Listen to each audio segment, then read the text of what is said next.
Good morning. This week's is Parshat Bamidbar, and the Zohar begins with the first verse of Parshat Bamidbar. Vadaber Hashem el Moshe Bamidbar Sinai Bo'el Moed. Rabava Patach, and Rabava began by saying, Vayivra Elokim et Adam b'Salmo. This is the verse in Bereshit when it is discussing the creation of Adam. And the Zohar continues, Haikra Itma. We have already learned about this verse. And Tochazi, come and see. B'shata debara kutsha b'richu li Adam, avet lei b'diyukna di'alma v'tatai, de'ilai v'tatai. That when the Creator created man, He made him in the form of the supernal, the upper world, and the lower world. Bahava kalil mikula, and He was inclusive of everything. Bahava nehorei nahir, yisaifa alma asaifa alma, and the light of Adam shine from one end of the world until the other end of the world. Bahava dachilin kamei kula. And everything and everybody was afraid to stand before Him. The first question that we have here, what does this idea of Bamidbar, which begins with the idea that God is telling Moses to count the Jews. What does this have to do, the counting of the Jews at that time? And it says in the verse, He counted them in the second month, in the second year. And the Zohar will be discussing what is so significant about counting the Jews in Bamidbar in the second month and in the second year. But in general, what does the Zohar, and what does the idea that the Zohar will be discussing shortly, and telling us about the essence of man. That is what the Zohar is going to discuss. The essence of man. What is he? Is he just, as we observe, flesh and blood? Even has a mind, so we can say that the mind of Adam, or we, the descendants of Adam, have an elevated consciousness over and above animal, vegetation, and inanimate objects. Is that what constitutes the idea of man? That is the importance, the significance of man, in that he stands high and above every other creation in the world. And so what still would that have to do with the idea of counting the people? And then another verse here, which says, only because someone remarked, and I did see it in Newsweek, some Christian professor was discussing a section in the Talmud, which is dealing with if a man falls from a roof and falls upon a woman. I mean, nothing else does this professor have to, draw out from the Talmud except this particular section. The man falls from a roof onto a woman, and he unintentionally has intercourse with her. I mean, let's figure out how this happened. But anyway, I mean, this is the one section in the Talmud that he was discussing, and he goes on to discuss, about intentions, how important intentions are. We see that from the Talmud, and then of course now there is a lawsuit by women because this is a harassment of women. I mean, for the Talmud to for this professor to discuss a section of the Talmud which deals with such a vulgar attitude. Look at that, falls upon a woman, and look at the result of this falling. I'm wondering what the courts will then decide when they come across a section in the Torah like we had last week, which says a man from the age of 20 until age 60 is worth 50 shkalim, and then a woman from the age of 20 until age 60 is worth only 30. That is real sexual harassment. We're taking women and giving them, lesser value. I mean, that probably is the next step. The reason I'm mentioning that is because it says in verse 3 here in the Chumash, Mi ben esim shana v'mala, only from the age of 20, age 20 and up, shall they be counted. And the Zohar says, although it seems to be that clear, what about women? Women are not included. Can you imagine? I guess that's, again, sexual harassment doesn't only mean in the sexual harassment, but the abuse of women. Not even to include them in a census taking. They are not to be considered. They and those children below the age of 20 are not to be counted as well. And that's the census taking. What does, you imagine, is that a census taking? Does that really tell you how many people were part of the Jewish people? Let's say they took a census here in the United States and omitted the women, omitted the children. We would not have 250 million people here in the United States. They may have taken account of just the men, but what does all this mean? And of course, if it's taken literally, then the corruption that comes out, because it is read literally, just as that professor, I don't know what he found in that particular section, so interesting that he would that it should be taught as a university over and above any other section in the Talmud. But what is this connection now to the creation of man? What is the essence of man? What does that have to do with counting? It says kol zachar v'gulgalotam. In other words, only the male, and only male from 20 years and over. But first, the Zohar goes on to explain that the essence of man, without seeing the connection meanwhile, that man was created as an all-inclusive entity, meaning the upper worlds, the lower worlds.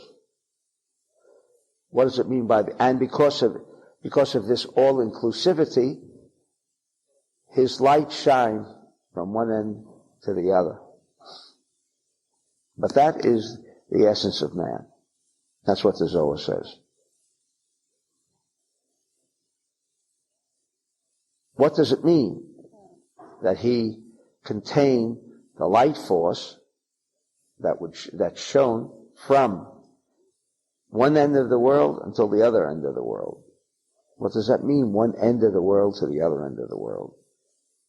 Which part of it does the world begin? Where does the world end? Although we have a dateline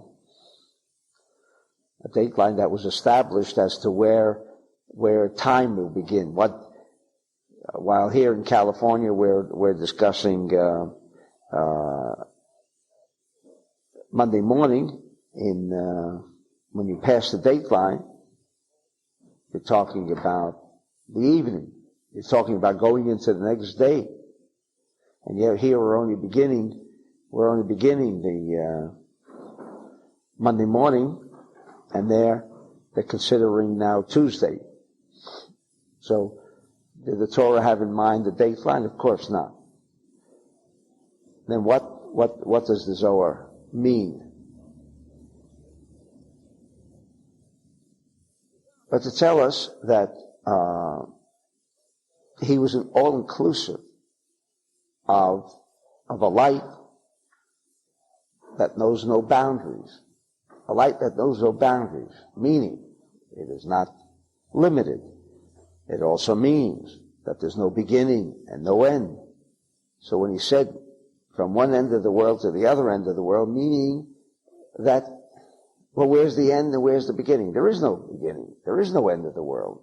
That's why the earth is circular. Where does it begin? Where does it end?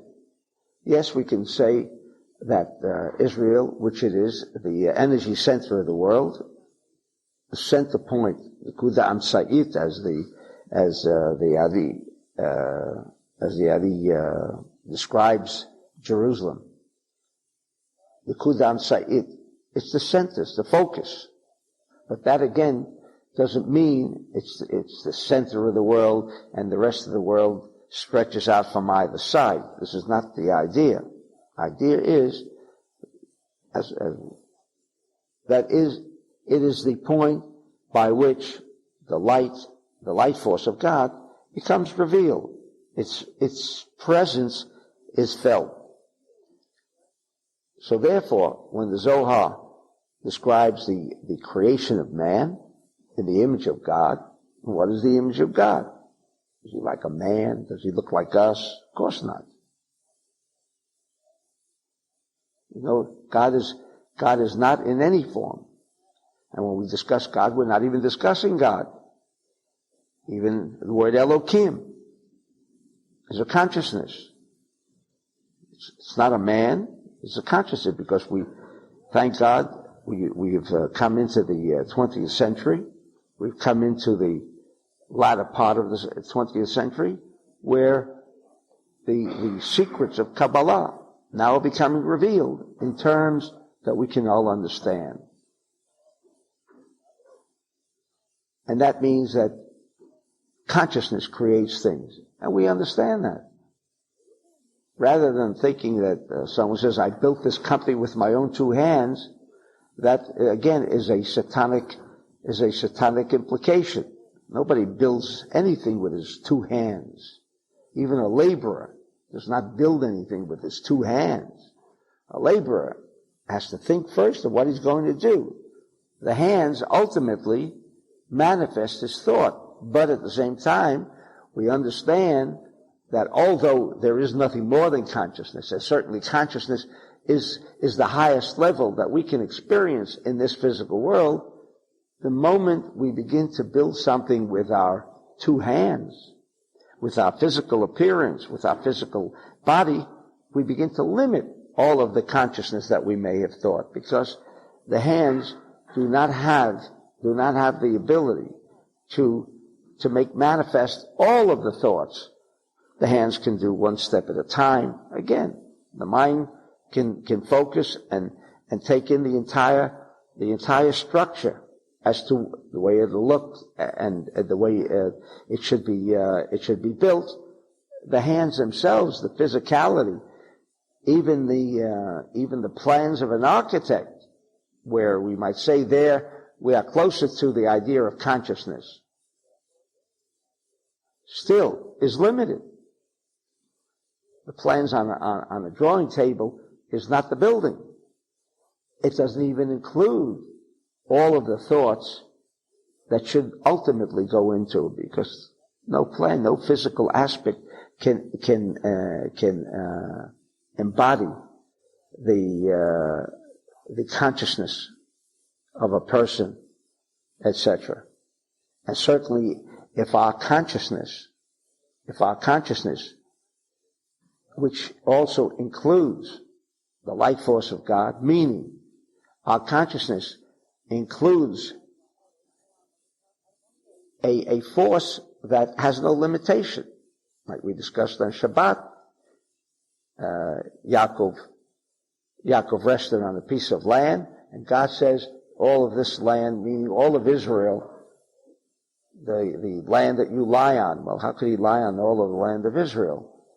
The answer is, there's only the rational mind sees things not as one unified whole. Doesn't see things as a consciousness, as something which is metaphysical, something which is not physical. Very difficult for our rational mind to grasp a concept such as consciousness. But nevertheless, the Zohar in Bamidbar brings the idea of the creation of man into an understanding that essentially within man there is this ability to transcend all of the limitations. Not only transcend the limitations of the body, which of course cannot be in two places at the same time. The body, which our own two hands can only create so much at a time. It does not have the ability to be all-inclusive at one time. This idea is reserved only for the consciousness, only for the mind, not even the mind. Just from a viewpoint of Kabbalah, the mind, again, is not what makes us think. The mind, again, is not the instrument by which we think. The mind has the capability of channeling thoughts that come from somewhere else, far and above and beyond the physical realm as we understand it. So the mind, while science still has not ascertained what is the mind, what is the mind, and therefore when they're making an attempt to determine what is considered to be brain dead, well, if you see in the monitoring, you see the needles going up and down, you know there's action. When it becomes flat, he's brain dead. So he's brain dead. So what? The brain is always dead. We even sometimes refer to people who are absolutely alive as being brain dead. Does that mean he's dead? It means nothing's coming out of that brain. The brain is empty. The brain is not channeling anything that has a worthwhile purpose. And the truth of the matter is that this monitoring and to determine if there's movement in the brain or not does not indicate that the person is dead. No indication. Because the brain is just a channel. Does it mean that it doesn't function as a channel? It means nothing's coming out. And because it's not coming out doesn't mean it's not there. For whatever reason, at that moment, the brain, like a person who has a stroke, is he dead? No. But the brain does not function as to what would be considered to be the normal function of a brain. So now the brain is not functioning normal, but you can't classify the individual now being, because he's brain dead, and therefore he's dead. Meaning the brain does not have the capacity to channel information which is the only way we express things, is because we're no more than robotic. In any event, everything that we say, everything that we express is never our own. Do we stop for a moment to think about what I'm saying? Or sometimes you think about to get it clearer. But as you talk, have you programmed each and every single word as you utter these words? You have control over what you're saying? It just flows. Well, where's it flowing from? Certainly it's beyond your ability to qualify each and every single word. So therefore, thoughts, words that are expressing thoughts are nothing more than information that is being fed to us. And depending where that information is coming from. Information could be body information, where the as we will shortly learn in the Zohar here, that the mind can feed one of two sources of information. Either Satan's information, and where that comes from the Zohar will shortly explain, or that information comes from the light force. The light force, which again indicates without limitation, does not contain chaos. Therefore, if what is being channeled at that moment is the information from the light force, because you've made a connection with the light force, then there's no wrong decision. Not only there is no wrong decision, but the decisions you make today apply for tomorrow, and that's our real difficulty. Today we come to certain decisions today as to the way we project tomorrow and the next day. But this projection may not have anything to do with the reality of what will happen next week or next year. The light force is beyond that limitation of time. 20 years, 2,000 years down the line is already calculated within the decision of the light force. So therefore you can never make a mistake. It may appear to be a mistake under the present circumstances. But someone who is with the light force, or says, I want to be with the light force, and light tell me what to do, with a sincerity, then that decision, as wrong as it might appear to someone who maybe says, I see it differently. And in fact, the next day, it almost appears as if the decision is wrong. But the Zohar assures us, and I subscribe to that no matter how this decision, if it's stemming from the light force, and that's what the mind or the brain is channeling for us, there will be along the way tests which will say, oh, it doesn't look like it's right. But it will never be, it is not right. It'll always seem to be as if it's not right. Only to provide us with an opportunity of whether do you believe you're really connected with the light force, or is it only when it appears to be right, when it fits in to the present environment. But the light force cannot appear to fit in, to be correct because of the presence of today and everything that today includes. Because again, today does not include tomorrow.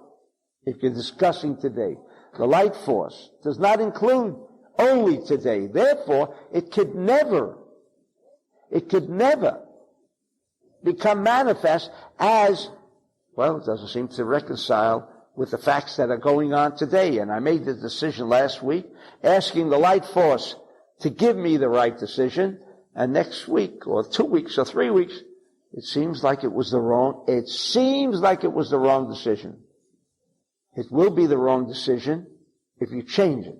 How do you change it? By saying, it doesn't look like it's right.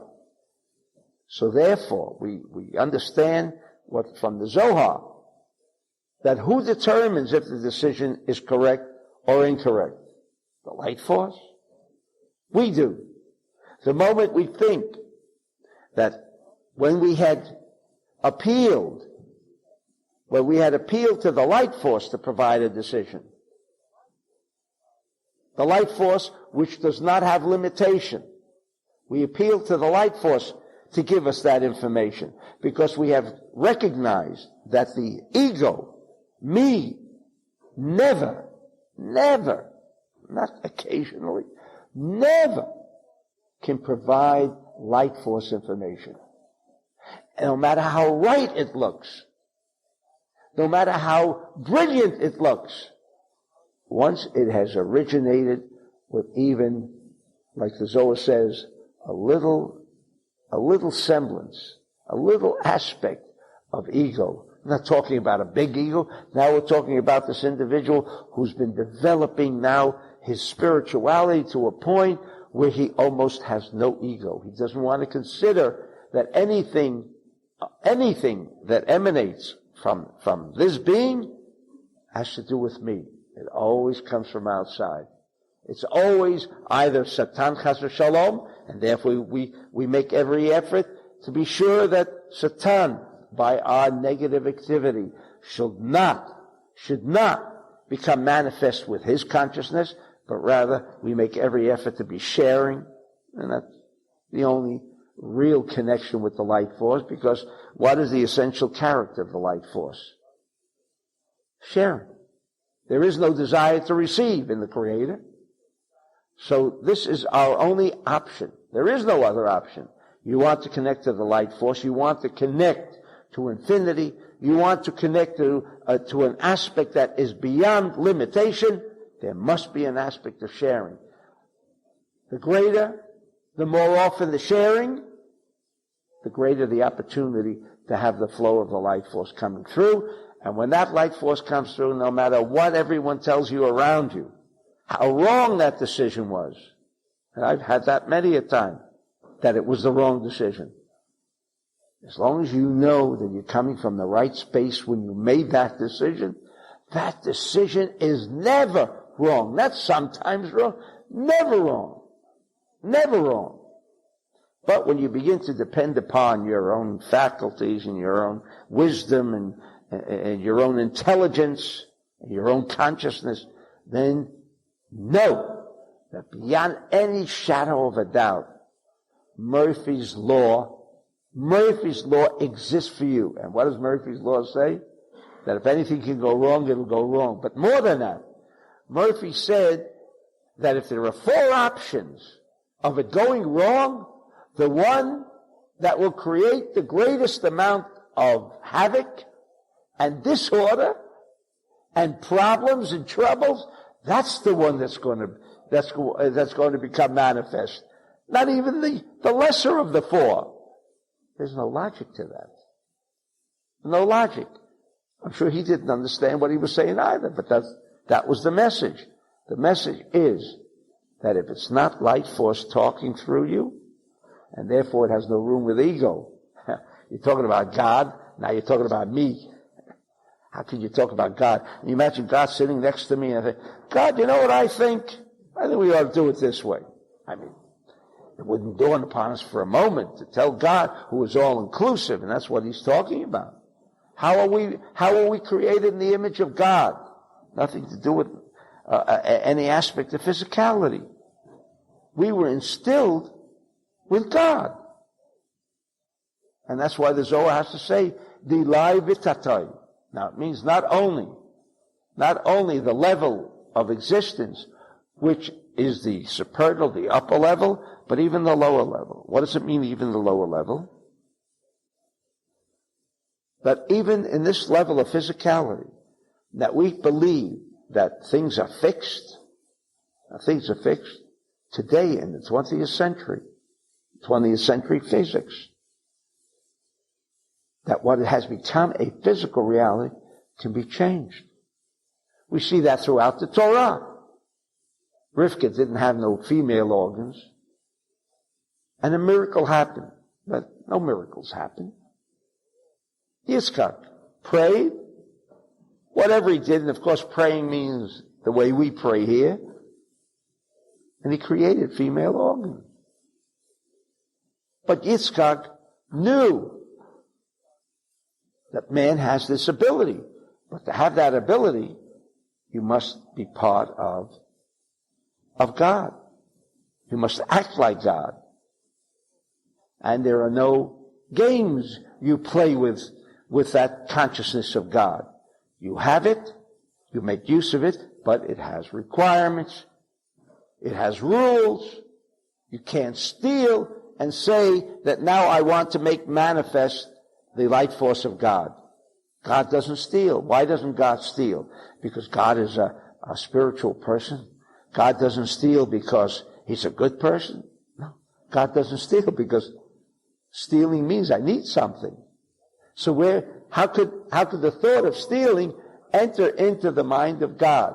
The same way as every rule that is mentioned in the Torah is only to indicate one aspect and one aspect alone. That when you violate any of the offenses of the Torah, you cut off from the life force. Why? Because any of those violations have to do with one aspect. I need.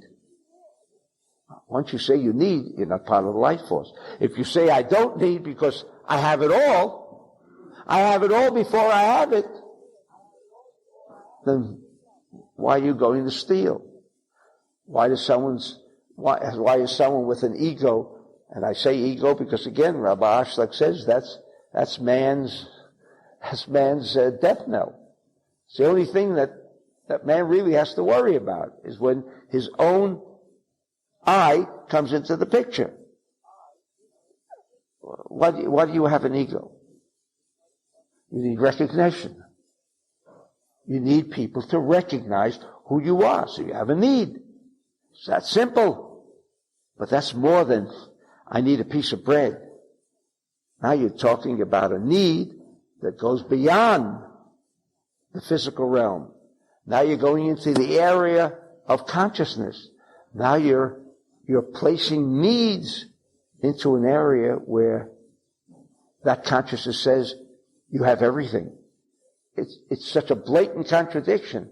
Therefore, anyone with the slightest amount of ego already is contradicting, is already contrary to the light. It doesn't go together.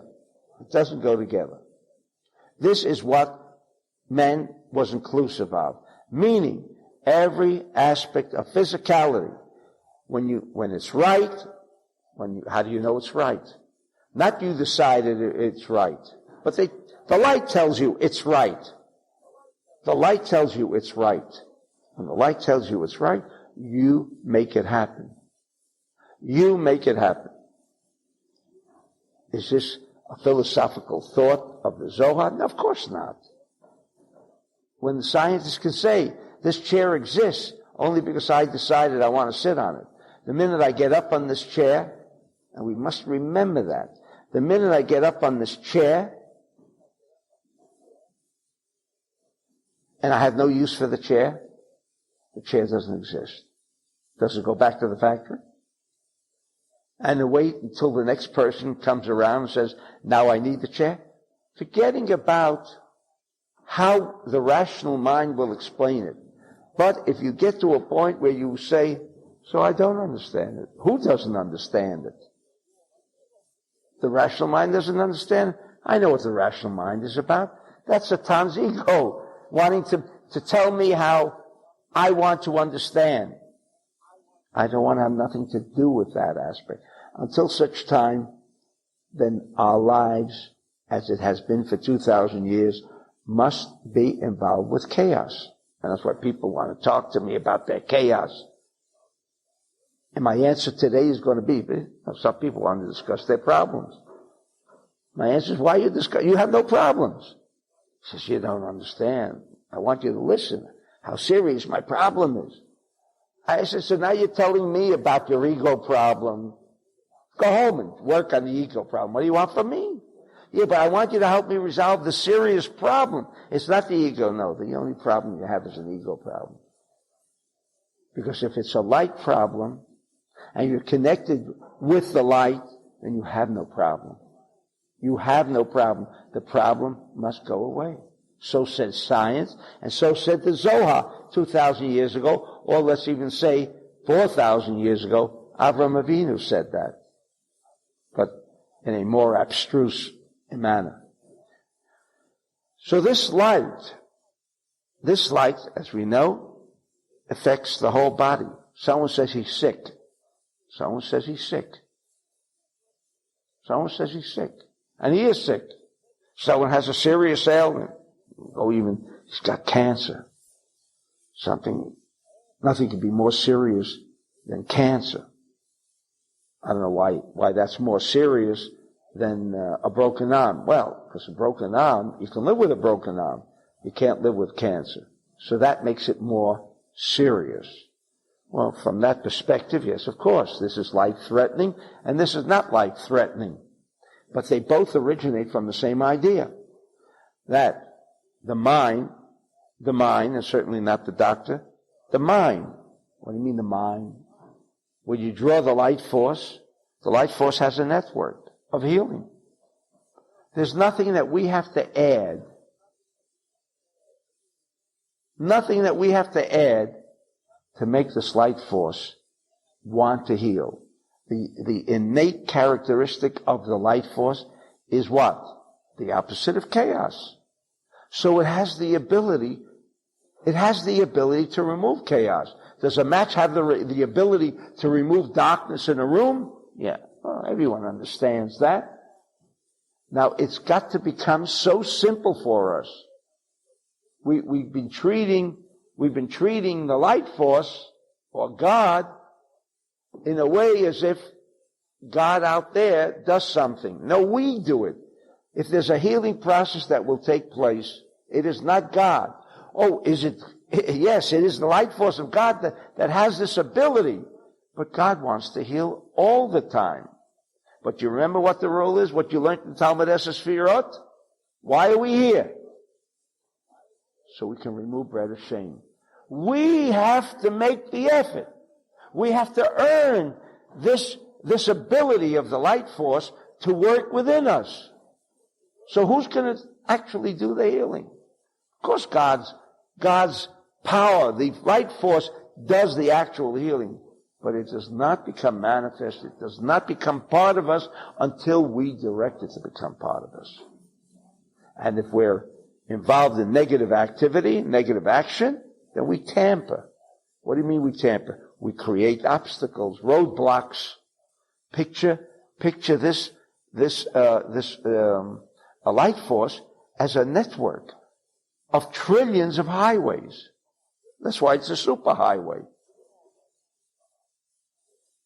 And any time we become involved with any form of negativity, and it's clearly defined what generates negative activity, what we do is create roadblocks in the system, nothing more. Therefore, it's to have the natural process work in our systems, we have to remove these roadblocks. And then concentrate that the light begins again to shine. Because the light force doesn't operate until such time as we decide that it should operate. So when it says, Me'saifa alma at saifa alma, from the beginning to the end, it means it's all inclusive. There is no room. It occupies all the space. There's no room for chaos to set in. No room. It's a web of strings. And why is it a web of strings? Because to have a life without chaos, it must also include what? The celestial bodies. That's why we have an Anabakoa. We don't even understand. I certainly never understood what we're talking about when we're referring to the Anabakoa. Anabakoa is the 42 names that are here in creation. This was not with Rab Nechunya ben Akana, the Tana, who created the Anabakoa. The Anabakoa, as we know it today, is Ana, but the original Anabakoa is the Aleph of Ana, the 42 letters. That's the way the world was created. And so, if I am not part of a whole universe, and we do know that in celestial bodies there's positive, there's negative, if I'm not inclusive of that, and the Zohar makes it so clear, although we didn't understand it, that man is a universe within himself. It's a beautiful expression, but it goes beyond being a beautiful expression. man is the whole universe. Every man is the whole universe. Well, does that mean there's one man and then there's a second man? So now there are two men. Now there's fragmentation. That's why we have to share between each other. The reason for sharing between each other is that we dissolve the differences between us. If suddenly everyone would stop looking at how much his neighbor has. Why? Because everyone feels there is law and order in the universe and everyone should be getting his due. That's the balance in the universe. Until such time as that individual is still looking at how much somebody else has and how well someone else is doing, then that is not the way the life force looks at things. The life force has no lack. When you do that, you're indicating a lack. The reason we share with each other is, again, to be part of the flow of this universal network, this universal highway, which is what? Like the blood, always running around where it can help. And it is always helping. The life force in our body is running the trillions of areas. And there is a part of us that the Zohar says that runs from one end of the world to the other. What does it mean from one end to the other? It doesn't mean physically one end to the other, but it means it's all inclusive of everything that's around. Until such time as we come to recognize this idea within ourselves and that how it must operate, life has to be full of chaos, full of surprises. And we'll always have problems, and nobody can solve those problems except the individual. Nobody can solve problems until this problem has been resolved. That as long as you're making connections with the light force, there are no problems. There are no problems.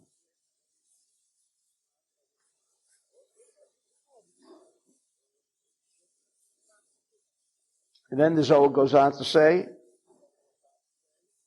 Ish l'stakle b'haikra. In this one verse, imagine this one verse. This is the only verse, and this is the verse that has to do with Bamidbar. Has to do with Bamidbar. Has to do with counting, etc. Vayivra al-kim et adam b'tzalmo b'selem el-kim bara oto kim v'yama b'tzalmo mai b'selem el-kim. It already said, and God created man in his form. And then it says, b'selem el-kim bara oto. And then God created him in his form. It's repetitive. It says, Elavadi train dargin de klilin dacha nukava, chad l'daka, v'chad l'nukva. Here,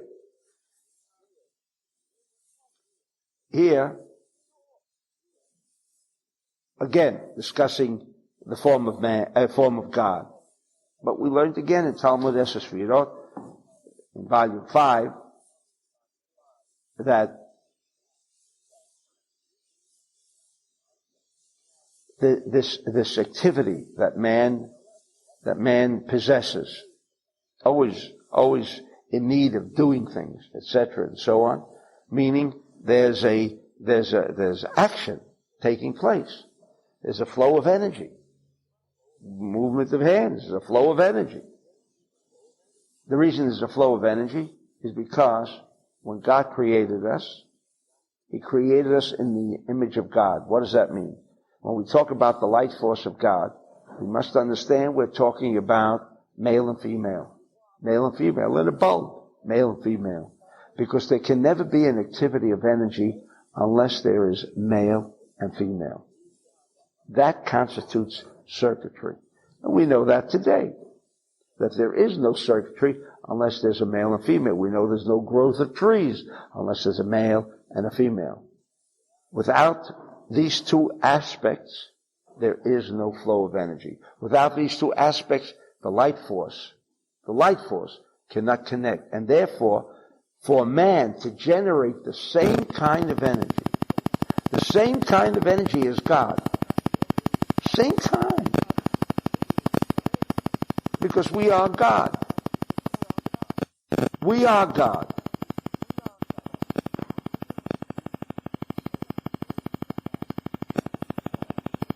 Can we do anything and everything? The answer is yes. When we're speaking about God, are we discussing now the origin of all that came into existence? The answer is no. Therefore, Rabbi Ashrig made it so clear, and we should always remember that God, that's why we always discuss the word light force. We discuss light. We don't discuss God. Why don't we discuss God? Because Rabbi Ashrig said very clearly that God is that point where there was a total positive energy without any negativity. Without any negativity.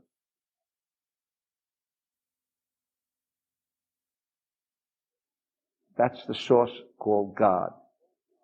God then, from nothing, created something, meaning He created something that was not inclusive within God. It came out of somewhere else.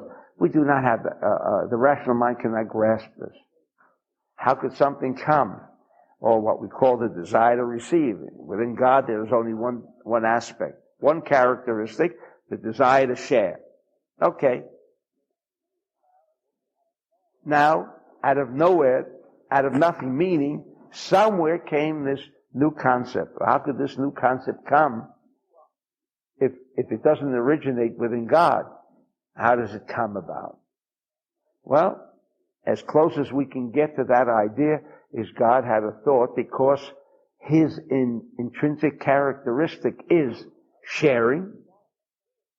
That force of sharing created something that will make manifest the consciousness of sharing, requiring a consciousness to receive.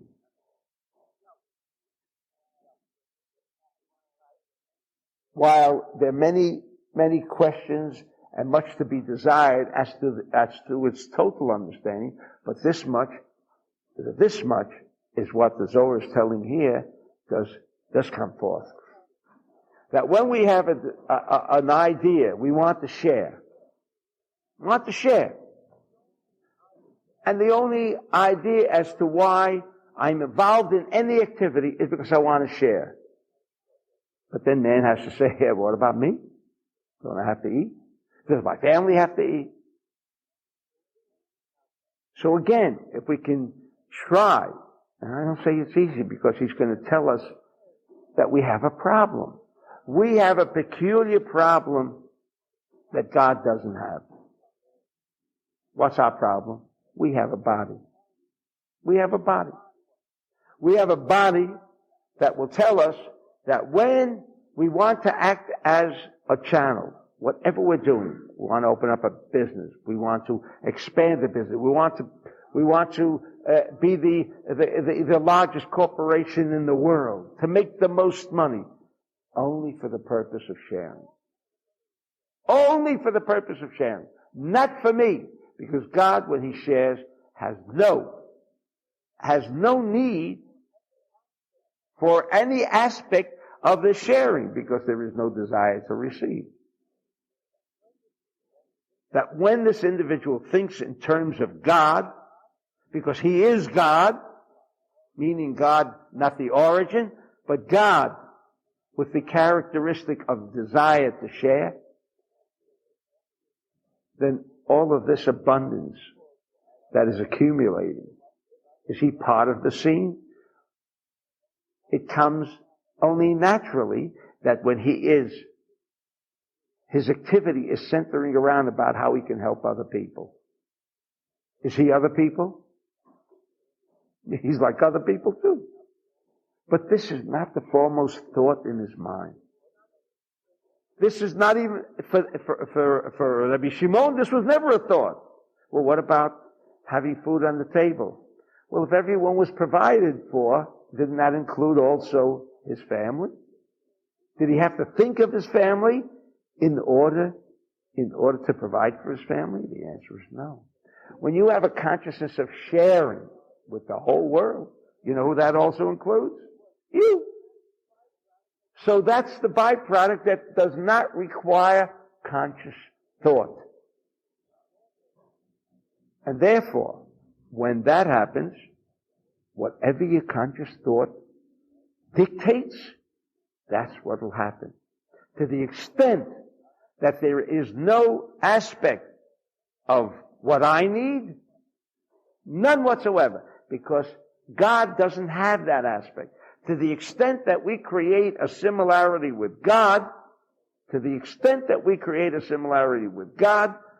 is the extent of how we have the force of God, meaning to accomplish anything and everything without any limitation, without any reservation, because God has no limitation, God has no reservation.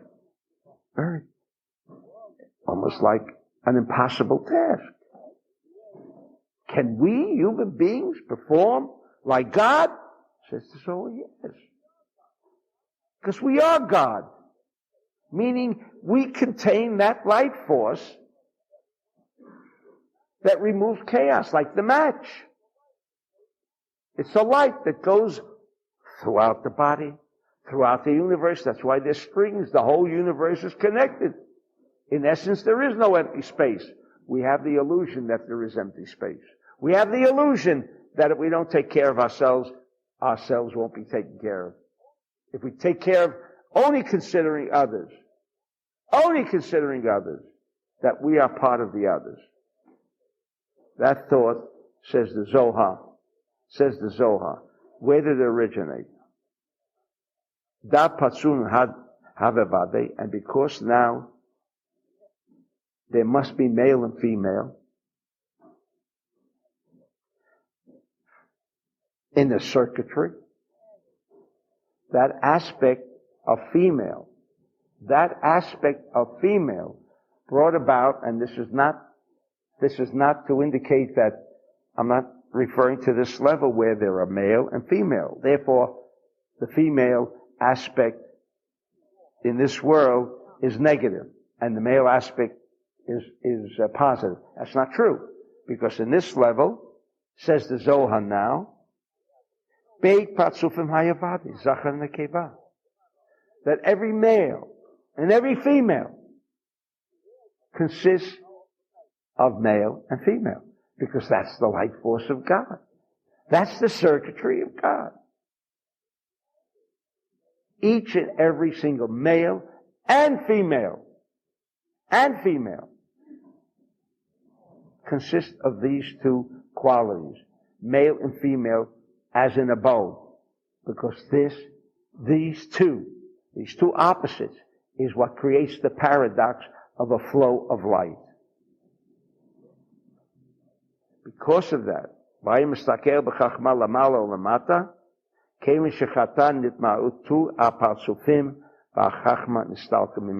here's where the problem began.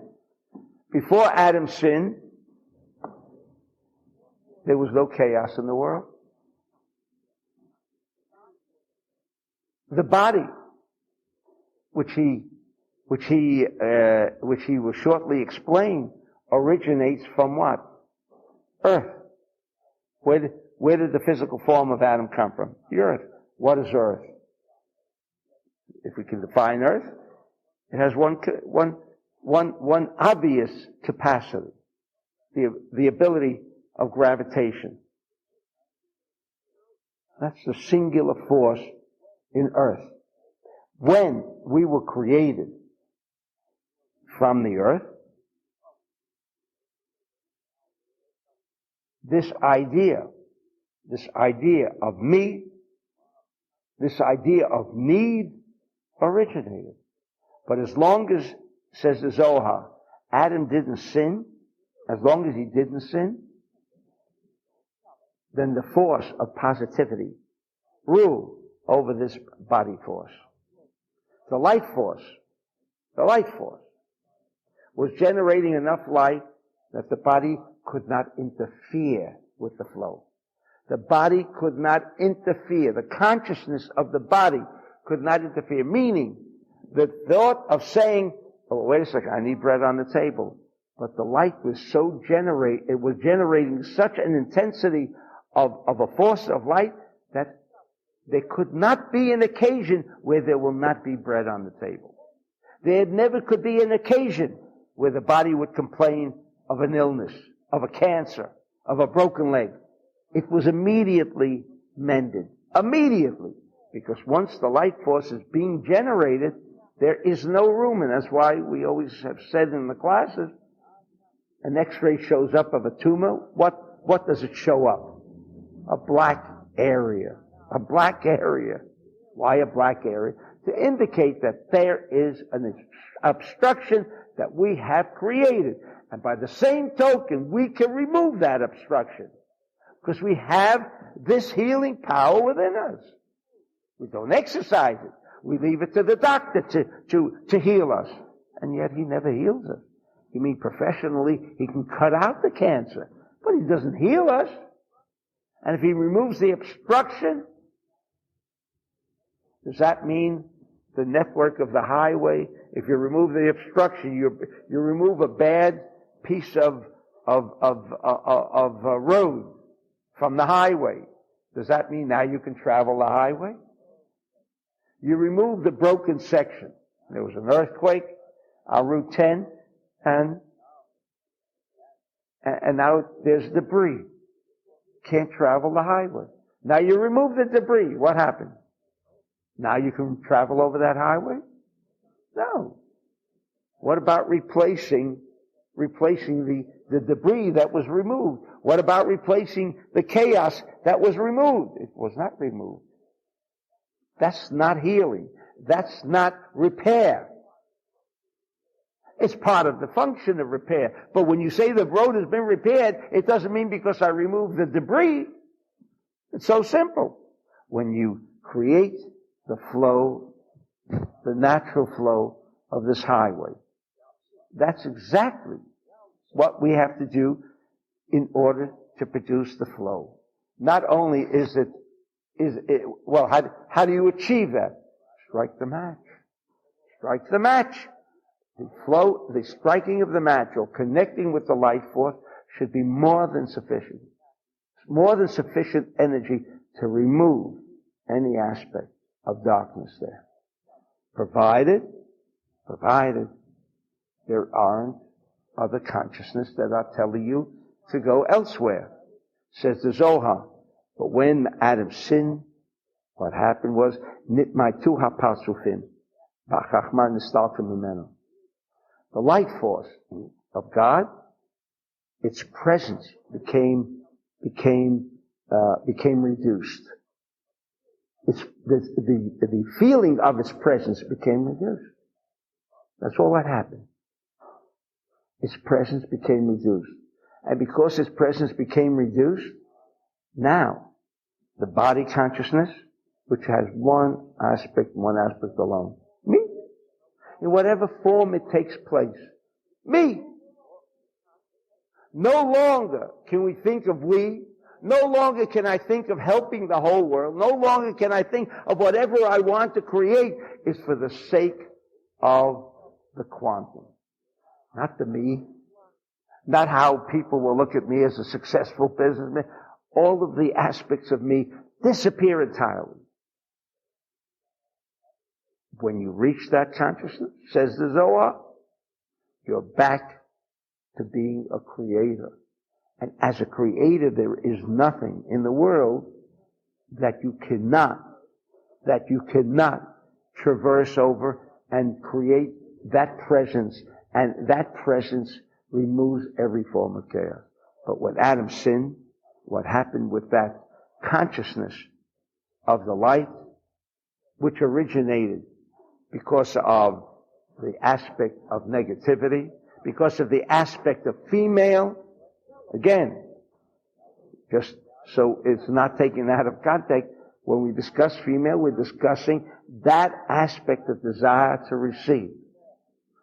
And just let me say it right here, so women listening to this recording, or the women present here, women have a higher level of connection with the light force of God than men. So immediately that should remove any of the doubts as to what the Zohar's implication is concerning female or negativity. It means that aspect of us, that after the sin of Adam, which now became disassociated from the unified whole of the light force, this negativity within us, which is by and within itself beautiful, because you cannot have a circuitry of light without a negative aspect. But this negative aspect now took on, because of its affinity with the earth, took on an aspect no longer of we, because as long as Adam did not sin, like in the light force, there is male and female. This female, which has a desire to receive, but knows the function of its desire to receive is only for the sake of sharing, and therefore it creates an affinity with the male aspect of oneself, and that's why you have a circuitry of energy. That's why you have the light force flowing, and when the light force is flowing, nothing in this body can become any form of chaos. But after the sin of Adam, then the presence of the light force became weaker, and now the presence of the Lo haya mistakel ela b'divrei haguf shelo. And now, unfortunately, as we experience it today, what we feel in the presence of consciousness constantly, all day, is the consciousness of the body. The body says me, and everything that evolves around me. We have lost this ability. We have lost this ability to think only in terms of we. We have lost that ability. And to the extent that we have lost that ability, we have lost the presence of God within us. And therefore we are no longer like God.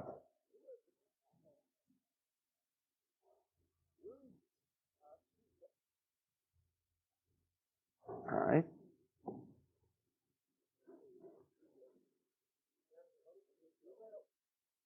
Continues the Zohar. Vo'odei. I'm now on page Gimel, if you want to refer back to later. We still don't understand what is this connection to the Parshat Shavua, but we'll have an answer before we conclude. Vo'odei. Tochasi, Ayman da'ama shvacha dechavrei, debno, o dimemunya, bai levarchele. And I just realized why in Morocco they have hotels called the Mamunyas.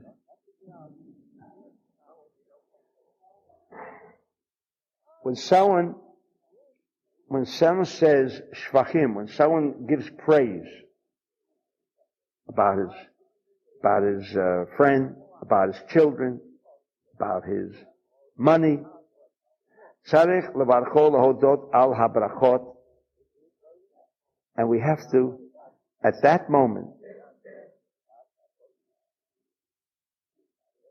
immediately, the minute we're expressing some satisfaction concerning anything. He says here about wonderful attributes of a friend, of your children, or how beautifully you are established now with money.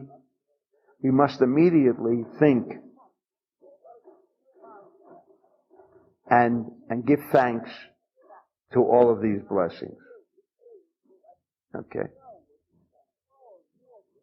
And he brings down a verse of Hashem lokechem avatechem Yosef alechem kachem elef pa'amim v'avarech etchem kashedi balachem. We have to constantly think about how wonderful and where these blessings originated from. And naturally, they originate from the life force of God, as he already explained up until now. Vimhu monesh v'cho shel chavero. What happens if someone counts, uses the word count, and this is the secret. Vimhu monesh v'cho shel chavero. Oh, he's worth $10 million. Right? Ve'ena modeh ala brachot. And he's not modeh, he does not, I'll use the literal translation, which is not totally correct. Ve'ena modeh ala brachot. Hu nitfat tchila milamala. Dahanu shenizak machmato. And when he says, oh, this fellow has $10 million, $10 billion. So he's saying a shvach. He is extending a praise. If at that moment, he does not include the light force and the blessing of the light force, and to recall he says even to recall it.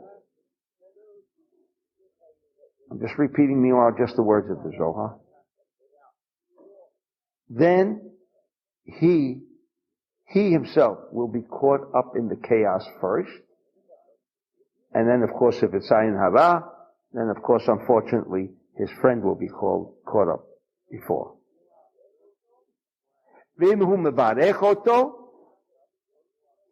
And if at the time that he's giving praise, as he says something nice about his son, says something nice about his own financial status, or he's speaking about his friends or other people. That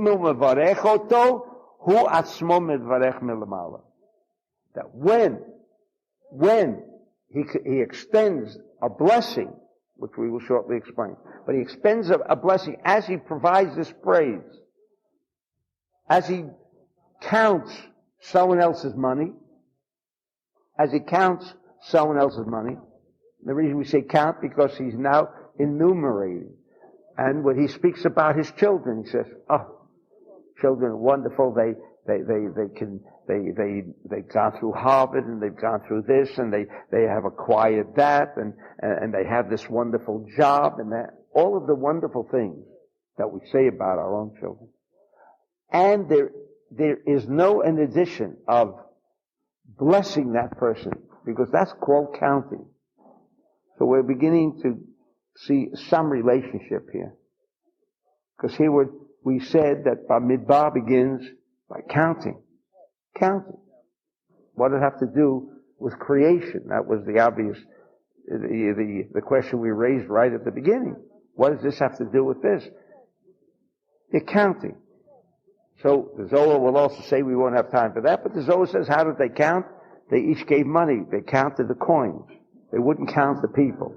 Because counting, as we understand, counting is, or when you enumerate, when you say certain praises, is that all the praises of the world?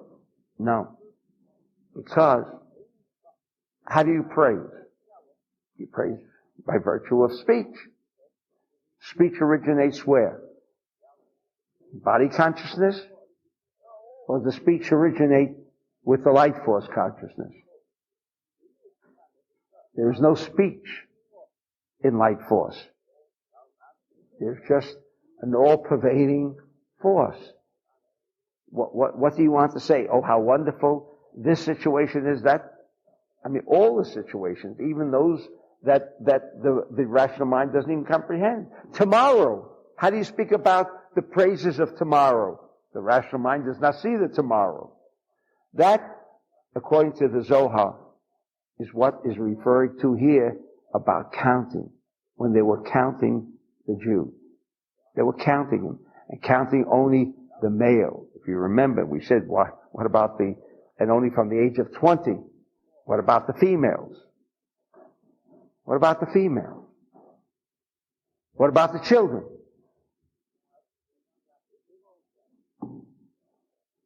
And now we're beginning to understand as to how we have to conduct in our own lives.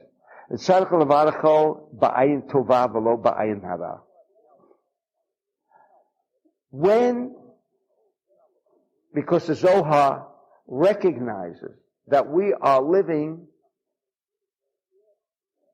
in a universe which is after the sin of Adam. After the sin of Adam, as we said previously, now there's body consciousness that wants to inject chaos into our lives, has such a sway over us that in our natural course of speech, and speech, that's why the Talmud says, Siyak Chachmal Shtika. Who is a wise man? One who never speaks. One who never speaks, just talks. He's a wise man. Well, some say the reason he's a wise man, then you can't hear any stupidity from him, then you have to assume he must be smart. That's one aspect of it. The other aspect, no matter how and what is being said or being transmitted by virtue of this faculty called speech, because it originates and has no place in the life force, therefore, whatever comes out is part of chaos. Speech is part of chaos.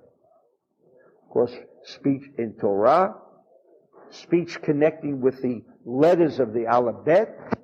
So that kind of speech, if that's all that's coming out is Torah, at that moment, then of course all that is you're connecting with is the life force, because the alphabet is the essential connection through the Arabakoch or whatever other prayer. We renew our connections with the life force. Because after Adam, we have to continuously renew that connection. So the alphabet, when you learn Torah, you can talk and talk and talk if it's surrounding the areas of the alphabet.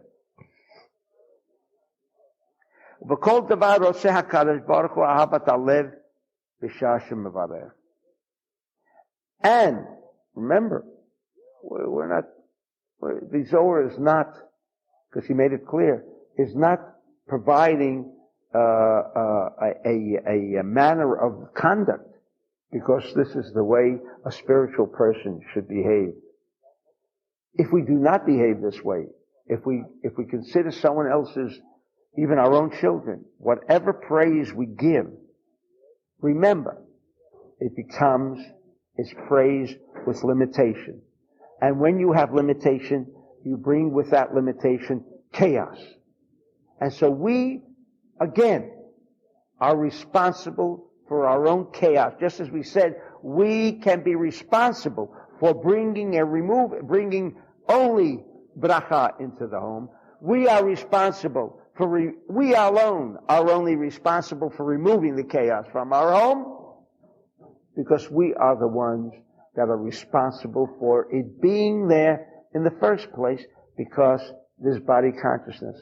We only have a natural tendency to talk. It's a faculty of, that is the way the Kabbalah refers to man, midaber. Why? Because the most powerful force of connecting with the life force is what? Speaking. Anabakoah, other prayers, say the Hebrew language, that brings you closer to the life force and to its presence and to its influence. However, at the same time, speech also originates from body consciousness, from that aspect of negativity. And if you do not inject ayin tov, because we can also be jealous when we say, look how well that person is doing. So we must remember, the reason we do not want to be jealous, the reason we are not looking all day about how people are successful, and I'm not, because the Zohar says, you are going to be caught up in the trap of body consciousness first.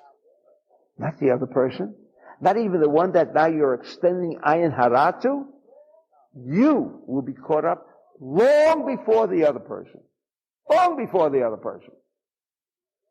And therefore, we inject the idea, Mishavarech et chavero, רוצה הקדוש ברוך הוא שיברכו בעין טובה בלב טוב. מי שמברך את הקדוש ברוך הוא על אחת כמה וכמה שצריך עין טובה ולב טוב באהבת הלב. What is the Zohar saying here?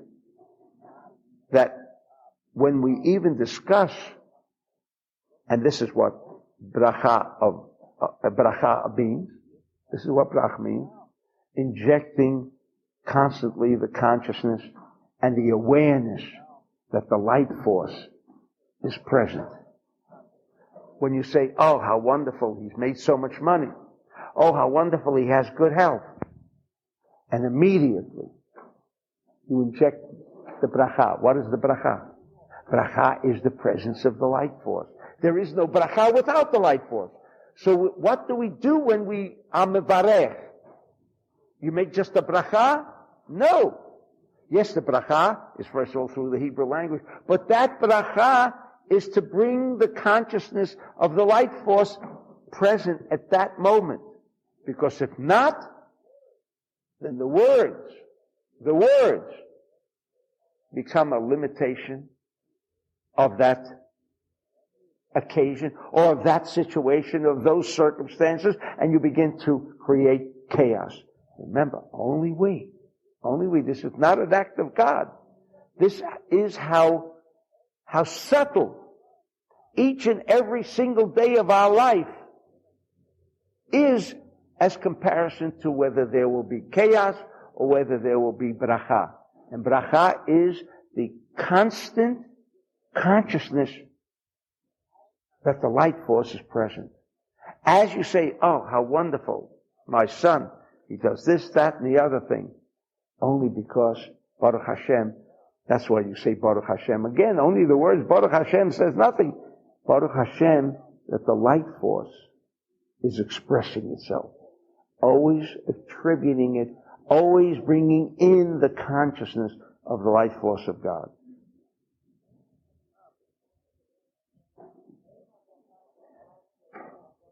Ein habracha shelamala shoreh al davar shenina.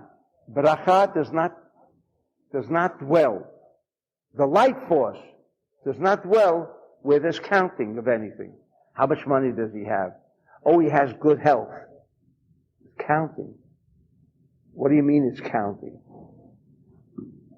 When you say he has good health, what are you indicating? That there is a condition called ill health. Why do you say someone, how do you feel today? I feel wonderful. Then you say Baruch Hashem. Not even enough. Not even enough. But isn't that enough? You say Baruch Hashem. But the Zohar say, well, everyone says Baruch Hashem sometimes. Rarely. Baruch Hashem. When you say, when someone asks you, how do you feel? And you say, I feel wonderful. Those words, I feel wonderful, is segregating. I feel wonderful. Why are you saying that you feel wonderful? Is the presence of the light force in you all the time? I mean, why do you have to express that you feel wonderful? If the light force is there, of course you feel wonderful. Why are you expressing that? Well, because there is, out there, a force called ill health.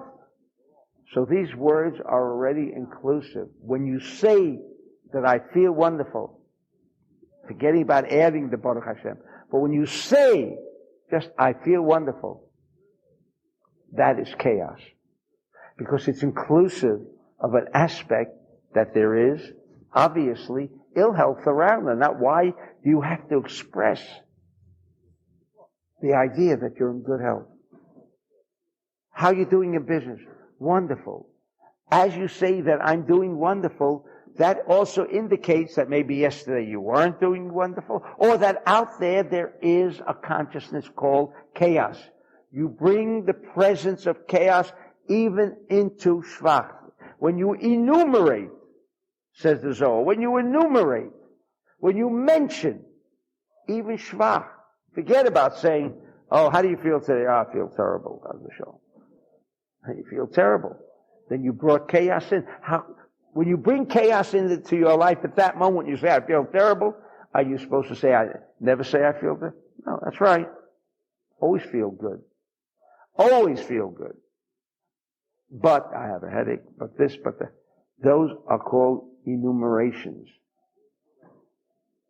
Not only counting money, that also, when you count 1, 2, 3, 4, 5, you are not counting 15. And when you're counting 6, you're no longer counting 1. This is all aspects of fragmentation. Just this consciousness, says the Zohar, brings bracha. And the way we enumerate, the way we give praise on facts that are true, we immediately, if we are not aware of bringing in the consciousness of the light force of God, which is bracha, at that moment, then we have brought chaos into our lives. And by the elimination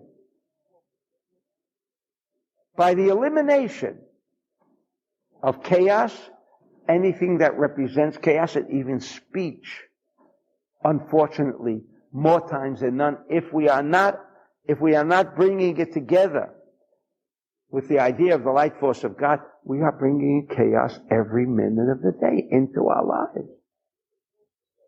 And we can change it just by a consciousness. By our actions, yes, we said we have to have an affinity with the light force of God. We've gone through that already. Activity, yes. If you're stealing all day and you say, how are you doing? Oh, the light force is with me. Of course it's not with you. You're lying, because if the light force was with you, why are you stealing? Why are you doing anything of a negative nature?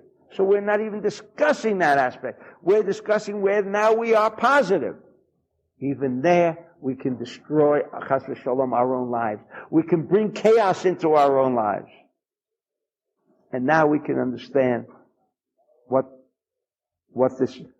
the Zohar, and he goes on to, it's so beautiful. Maybe we'll have next week more time to discuss it, or another occasion, because it's so beautiful.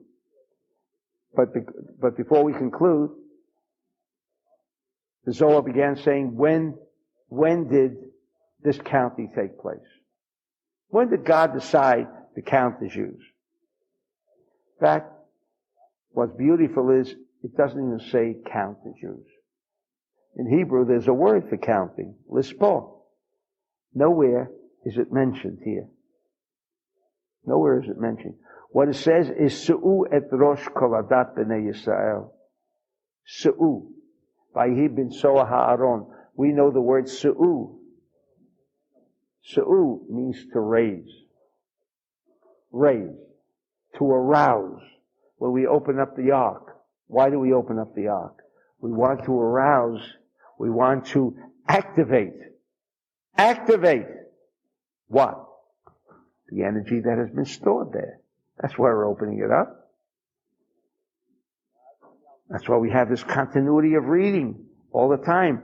As the Yari says, though, there should never be more than 3 days without an activity that raises, that activates the flow of the light force of God. Because if we do not participate in the reading, and over 3 days go by, then the job of trying to follow the rules of the universe, and what the Zohar has done for us here is provide us with the rules of the universe. Now he says, in what month? In the month of Iyar, the month we're in now. The month of Iyar. Says the Zohar, why did this activity, not even, again, we have the numbers. Why was it done? Why was it done here? Because in the month of Iyar is called the month of Ziv, the month of light. And so, this is the lesson, this whole lesson that we drew out from the Zohar as to how to arise and activate the light force. So when I'm counting, or I'm saying something wonderful about my friend, I say again, you must have the light force within you. So while I'm saying how wonderful your life is, you're successful, and you're in good health, at the same time, look at that, you must have the light force within you. I'm bringing the presence, I'm bringing a consciousness, and I'm aware of the fact that when the light force is there, then no matter what I'm saying at that moment, the light force, when the match is struck, the darkness is not there. No matter what happens in that room, if the match is on, there is no darkness. That is what Baracha is about. And therefore, this activity was done when? In the month of Iyar. Why? Again, to teach us about light force. That's why it was done. Now, why did it say only male and not female? Again, is he talking about male and female? Yes. Yes. But what was the idea?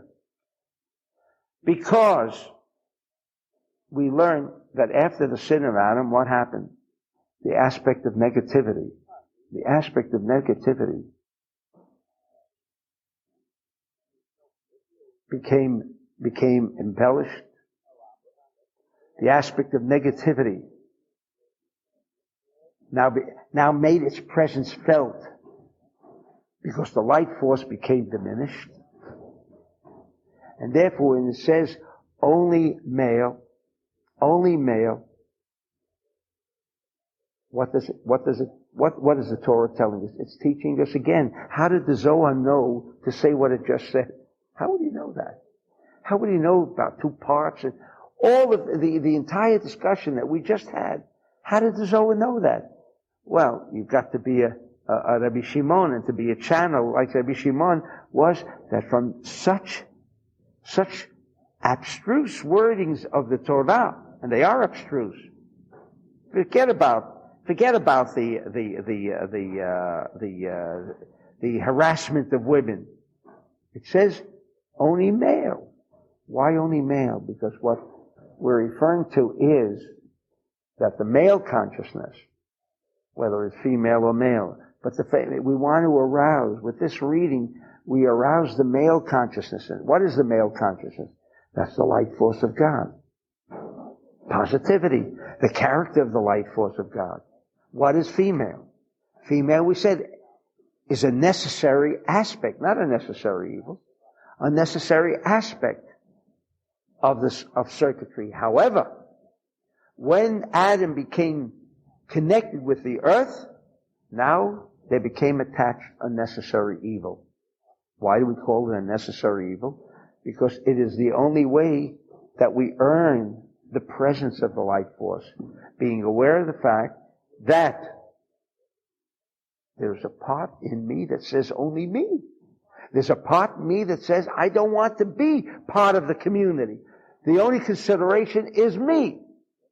That aspect came only after the sin of Adam, unfortunately.